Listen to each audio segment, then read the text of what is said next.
नमस्कार जय जगन्नाथ पुणी एक वीडियो को आपन को स्वागत करुछु मु विचित्र। आज वीडियो रे देखिबा भारतर सुदर्शन चक्र S400। वीडियोटी देखिबा पूर्वरु आम चैनल को सब्सक्राइब करनथले सब्सक्राइब कर दियंतु। भारतर 15 शहर रे सैन्य ठिकाना को टार्गेट करिया पे उद्यम करिछि पाकिस्तान, किंतु पाकिस्तान एई उद्यम को वायुसेना पंड कर देछि।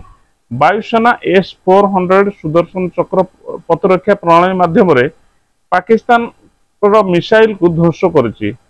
भारत प्रथम थर S400 डिफेंस सिस्टम को व्यवहार करिछि। रूस रु किनिथिबा ए अत्याधुनिक S4 air defence missile system को भारत निज सीमा रे मुतयन करिछि। पाकिस्तान पटु आक्रमण हेबा क्षणी भारत S400 मिसाइल को एक्टिव करिछि। भारत प्रथम थर S400 डिफेंस सिस्टम को व्यवहार करिछि।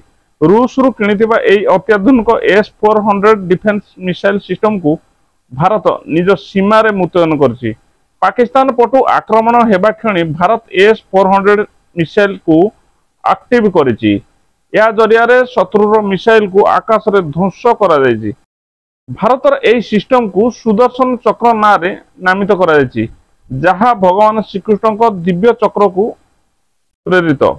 S400 एयर डिफेंस सिस्टम एक अत्याधुनिक एयर डिफेंस सिस्टम। यह रूस एलमाज सेंट्रल डिजाइन ब्यूरो निर्माण करिछि। प्रतिरक्षा प्रणाली 400 किलोमीटर दूर ए शत्रुर गतिविधि को चिन्हट कर पारिबो। यह शत्रुर आक्रमण को विफल करिबो। एई system missile, drone fighter jets एवं रॉकेट लॉन्चर पर एयर स्ट्राइक को रोकबारे सक्षम। यह एक मोबाइल सिस्टम, अर्थात यह रोड जरिया जेको स्थान को निया जाय परिबो।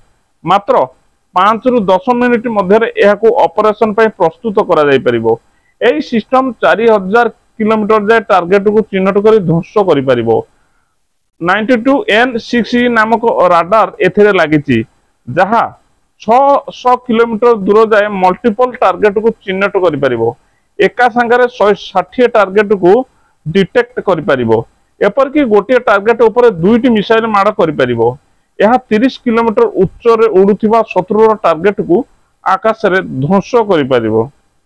वीडियोटी केमति लागिला लाइक शेयर कमेंट करिवे। आउ आम चैनल को नुआ आस्तिले सब्सक्राइब करियो भूलियोनी। जय श्री जगन्नाथ।